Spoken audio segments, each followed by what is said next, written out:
Yo, plant-based buddies, Dr. Jules here. It is 6:17 on Thursday night, and I am waiting for my daughter Cassie to come out of gymnastics class in about 10 minutes. So I thought I would have a chat. Now, one of my close friends sent me a question, great question. What do you think about Karen phytoplankton? All of my friends have been talking to me about this. Before I do that video, which I want to make sure to get my statistics straight, and I want to be 100% updated on the science. I actually did research this subject thoroughly last year for one of my good friends who had a question about that same thing: spirulina, chlorella, phytoplankton, the health benefits, and if they really were superfoods. So I just want to make sure to update my knowledge on that subject before I make a video. But that brings me to a really awesome subject, which are superfoods. Do they really exist? Now, the term I've used that term before. That term gets used and abused and is very trendy on social media, but the thing is it's not well defined. Now, you're probably thinking, well, a superfood is a single food that contains some sort of magical prowess and power to either reverse disease or make me feel healthy again. Now, there's no real definition for superfood. I think that you have to be careful when using that because it's mostly a marketing term. Now,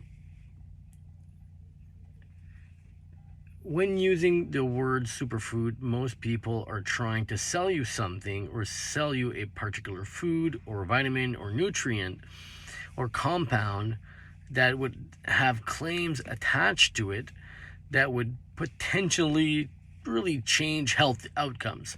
Now, what we already know is that no single food changes health outcomes.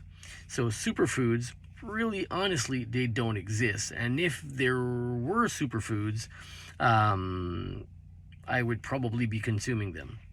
Now, what does exist are super meals and super plates and super combinations of foods, because no single food by itself can sustain health. Even if a lot of specific foods are really nutrient dense and packed with vitamins, and they're packed with a wide amino acid profile or a nutrient profile that covers all the minerals and the vitamins and phytochemicals, they're always lacking some, okay? No single food has every single vitamin, mineral, nutrient, phytochemical, fiber, protein, healthy fat, complex carbs, and simple carbs all rolled into one food. Doesn't exist. That would be a superfood. So we always need to be combining things together to get a wide nutrient profile. Now, always remember that nutrient diversity is going to beat nutrient quantity, okay? Wide range of amino acids is important. A wide range of healthy fats is important. A wide range of different types of vitamins and minerals to cover all our bases are more important than a lot of one single nutrient. So I could tell you that blueberries are a superfood because they've been shown, or the anthocyanins that they contain have been shown to promote reduced rates of oxidation. But you can't survive on blueberries. Everyone knows that spinach and kale are probably super healthy foods.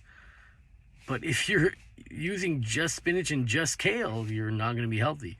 The same thing goes with chlorella or spirulina or phytoplankton. They contain healthy B vitamins, healthy complete proteins, healthy fats, but they're not superfoods. They don't contain all the nutrients. You have to be careful with that, right? Now, foods do exist on a spectrum of health, and when you're looking at nutrient density of plants, they're is something called the ANDI score, the Aggregate Nutrient Density Index, which ANDI, which puts food on a scale of hierarchy of health in terms of their nutrient density. That means the amount of nutrients they have per calorie. You'll notice that dark leafy greens are usually on the top of that list, so would be considered probably the healthiest according to the ANDI score. But that doesn't mean that you can sustain health by just consuming dark leafy greens. You're going to be missing certain nutrients. So be very careful when you hear the term superfood. Maybe a super dietary pattern would be a more appropriate way of describing it. Maybe a super plate or a super meal. But no single food will cover all of your amino acid, carb, fat, nutrient, minerals, vitamins, phytochemicals. They're not going to be in one single food. So the term superfood is more a marketing term. It's more a trendy, catchy term to try to convince you, usually to buy a product. Rarely is it associated with a dietary pattern, usually a single food that is rich in a particular nutrient that has had science backing up that it improves a certain health outcome. So if we use that definition, well, then that means that sulforaphane, which is a compound in broccoli, then that reduces growth of cancer in a petri dish. We could say broccoli is a superfood, but if you're eating broccoli every day, you're not going to be healthy. If you're eating only broccoli every day, we could say that berries are superfoods. We could say that flax that has lignans in it that have anti-cancer effect are superfoods. By themselves, they suck at providing health. They need to be combined to a dietary pattern that promotes nutrient diversity. So you probably get the point by now, because I'm regurgitating the same information in different ways so that everyone absorbs it. But in a nutshell, be skeptical of superfoods. They do not exist.